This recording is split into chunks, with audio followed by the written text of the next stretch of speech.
It is a Feature Friday on KCMO. We'd like to bring in a guest for a half-hour conversation, and we are happy to have on longtime friend of the show. He is Johnnie Calloway. You can find him on YouTube here in Kansas City with his tens of thousands of subscribers. Just search Johnnie, I.E. Calloway Sr. You will find him there. Subscribe to his channel. He also is with Americans for Prosperity on the Missouri side, where he is a grassroots engagement director. Good morning, my friend. How are you? I'm doing good, sir. How about yourself? I'm doing very well. And, I wanted to have you in for a couple of reasons. There's a lot of things to talk about big picture-wise, but you're on the ground in Kansas City.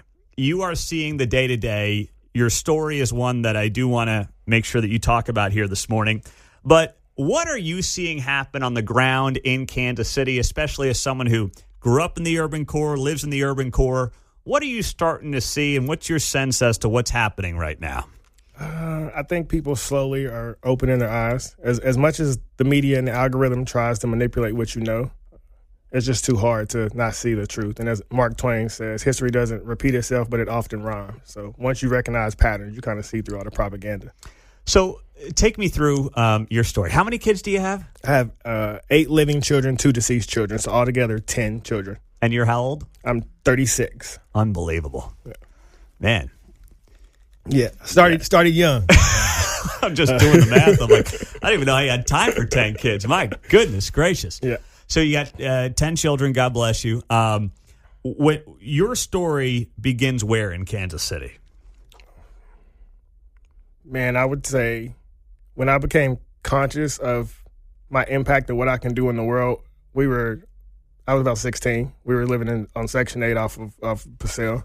And that's when you really start to paying attention to what's going on around you. And at Proverbs 18:21, you can speak life or death of the tongue. So when you're watching all the people that are dying around you, what content are they consuming? What are they speaking over their life? Like we just heard in the radio segment that there was a homicide last night. I guarantee you they weren't listening to Mozart on the way to kill somebody, you know? Mm-hmm. And frequency and collective consciousness is real. And I was just blessed to be able to pull away from all the negativity of my environment. And Psalm 91, I've been dwelling in the shelter of the Most High. When you look back on your environment before the age of 16, what is it that becomes most difficult in terms of getting wrapped up in that world of crime and violence? What gets you to that place? That's all you see. It's glorified, right? Like, I was at my son's baseball game last night. It was all white kids.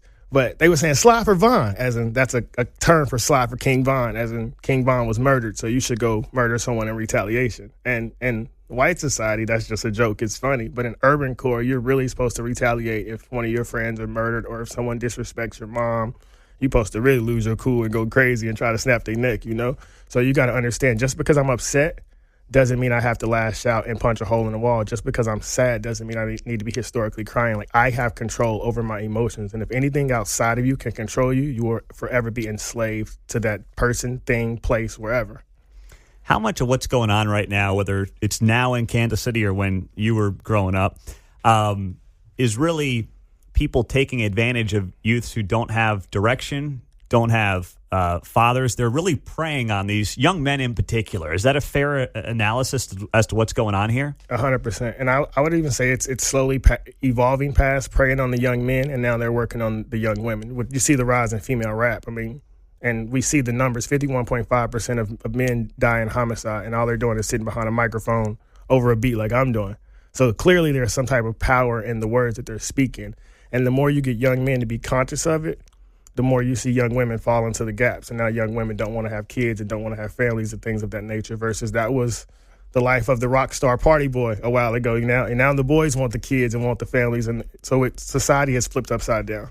You know, that's a great point. Is that happening because the polling all suggests young men, especially white young men, are shifting to the right, but you're actually seeing it across all demographics. Young men are moving to the right now in this country, while young women are still shifting towards the left. Is that happening in urban culture as much, or is it maybe not as dramatic as it might be in white culture? I think it is. You know, you fall down 7 times, you stand up 8, but eventually you realize you are responsible for your actions and what you put out into the world. And progress is a slow process, and silence doesn't mean stagnation. So because I'm not seeing the fruits of my labor right away, doesn't mean I need to go back into the gang activity. As they say, you can sell drugs and make money right away. It's okay to wait 2 weeks to get a paycheck. There's nothing wrong with that. It's okay with paying taxes. So once you become more enlightened about yourself and what's better for you, you naturally shift to more conservative principles and values. Especially you saw this, and this is bearing out in polling, and also, what we saw last year in the election. The older black generation is still very much entrenched in more of the standard Democrat vote, and I think that goes back to probably Sharpton and Jackson and some of those guys. But what you're seeing in the sub-40-year-old black community is, at least, like you said, a recalibration, a reconsideration. I'm not going to say they're all voting Republican. That's not what's happening. But there is an awakening to what you were talking about earlier. Where do you think that comes from? Common sense, right? To speak on the older generation, there's a Lyndon Baines Johnson quote where he said, "I'll have them ends voting Democrat for the next 200 years." The old people didn't have social media, so they can't wake up. I think the worst thing that ever happened with the civil rights movement is there was no checks and balances. We're 60 years in. Let's go back and look at it. What worked, what didn't, what should be revised, what should we take away? We forget the black poverty rate dropped from 1940 to 1960 before there was ever a civil rights bill anyway. And so we have to pay attention to what was working and what wasn't working. But you don't know a distraction is a distraction until it's completed its job distracting you. So if I can keep you looking at this carrot and this carrot, you never get to the root cause of the problem. And as we know, Democrats do a great job on moving the goalposts. Well, Lyndon Johnson was a huge racist. And people forget that. The guy was a massive racist. Yeah.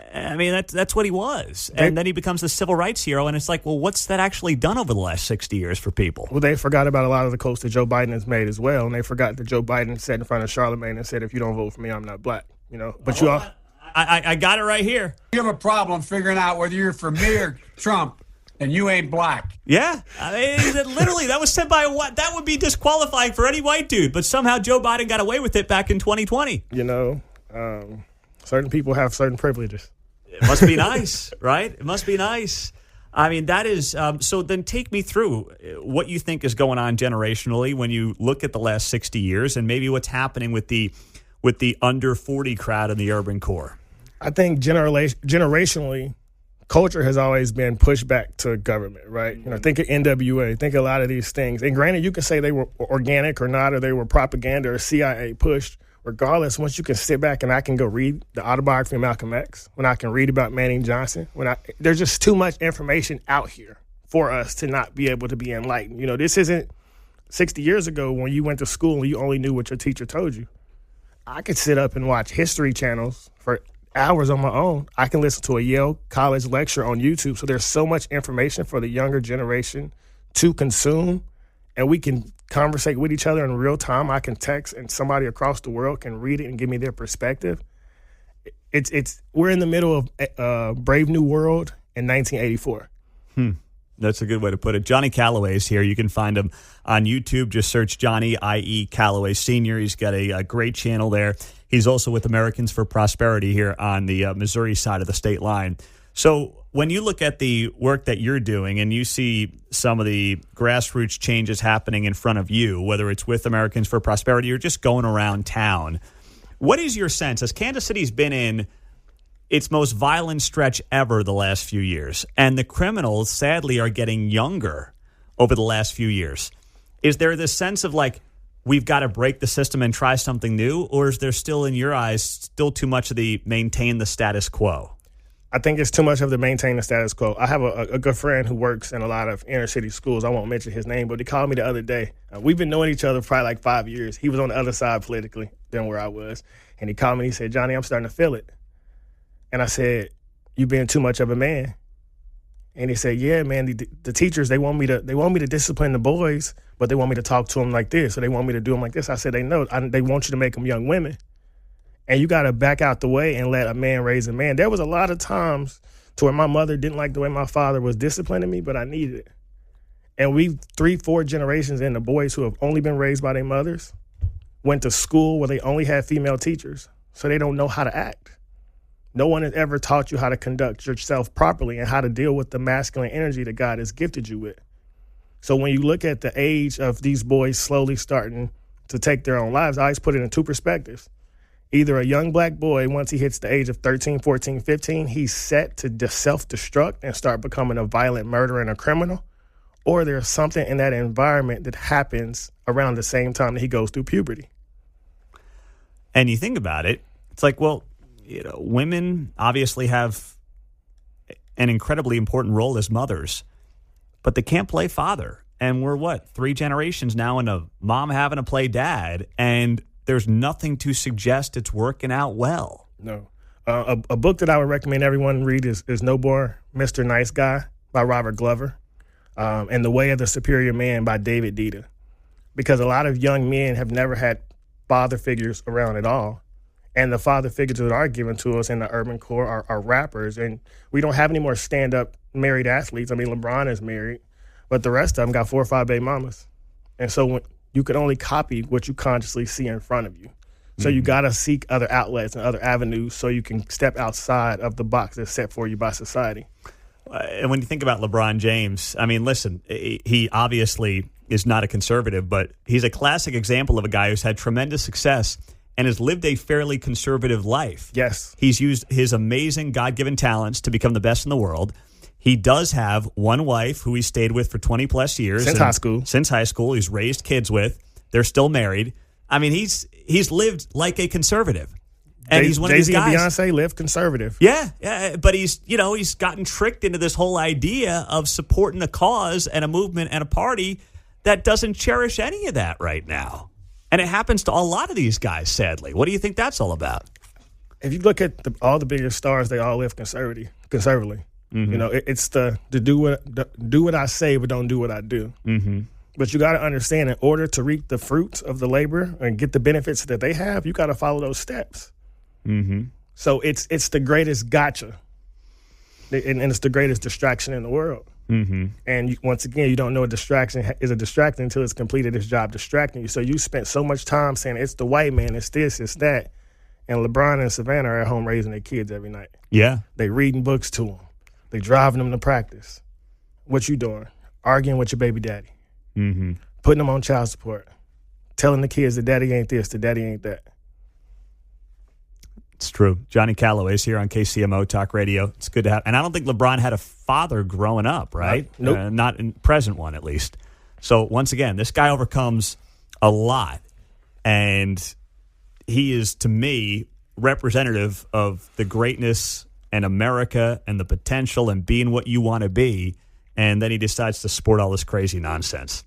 We're going to take a break and come back with Johnnie Calloway. Find him on YouTube. Just search Johnnie Calloway Sr. That's Johnnie I.E. Calloway Sr. Subscribe to his YouTube channel there. He does a great job here in Kansas City, tens of thousands of subscribers. He is also with Americans for Prosperity on the Missouri side of the state line. So we'll get to more with him. Keep talking Kansas City and more coming up on KCMO. Join his tens of thousands of subscribers on YouTube, Johnnie Calloway Sr., right here in Kansas City, also working with Americans for Prosperity. So I want to ask you, we were just talking about this during the break. You know, your sons, who obviously growing up in the urban core of Kansas City, are done with basketball and they have transitioned to baseball. What motivated that? Yeah, I'm now a baseball dad. And you love hoops, man. You probably never thought this was coming. Never, but I've been in the batting cage like crazy. It's dope. My 7-year-old has never played on a basketball team. We would just play outside. But my 13-year-old, he's played on the team for about 6-7 years now.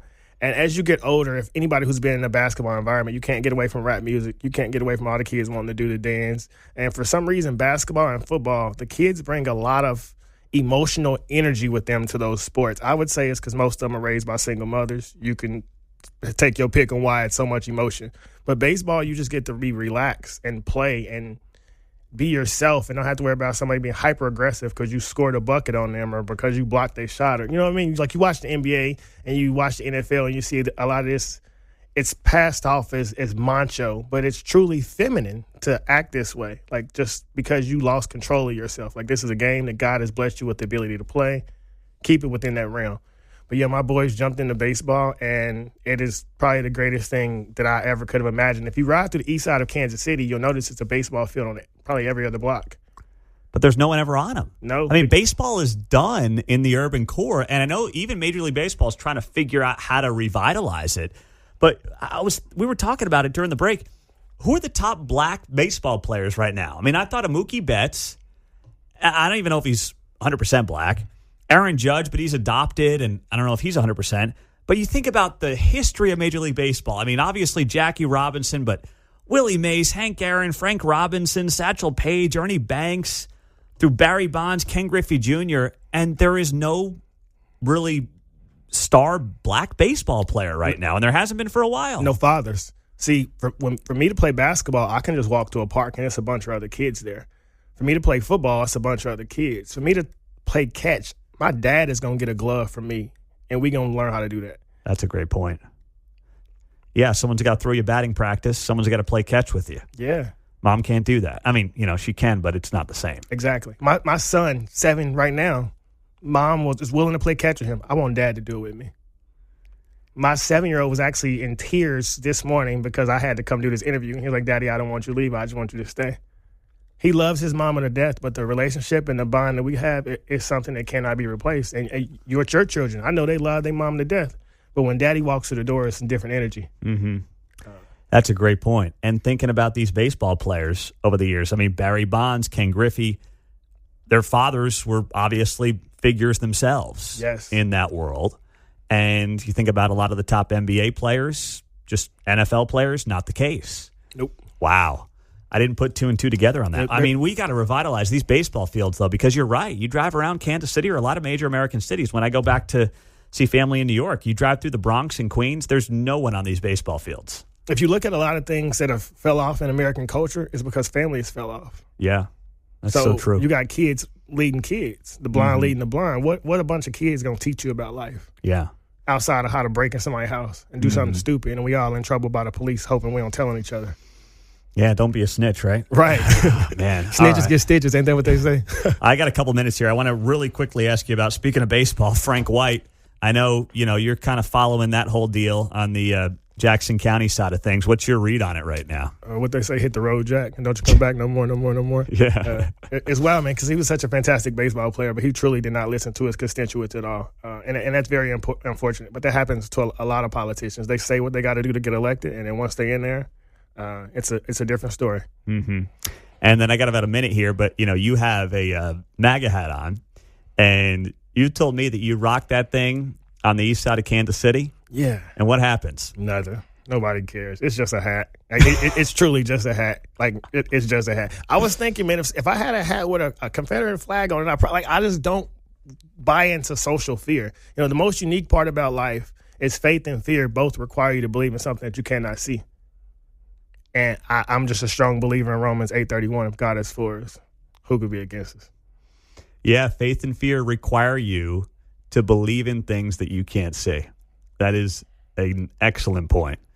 That's a great way to end it, Johnny. Yeah. Well done, my man. Yeah. Before I take off, I want to give a shout-out to Brian from Tobler's Flowers. Last time I was on this show, when I speak about my deceased children, he reached out to me. He gave me some flowers to put on my son's grave out at 12 Gate Cemetery. So I told him I was going to give him a highlight because that was just a great thing to do. That's awesome. And what's his company? Tobler's Flowers. That's great, man. Well, hey, we're grateful for you being here.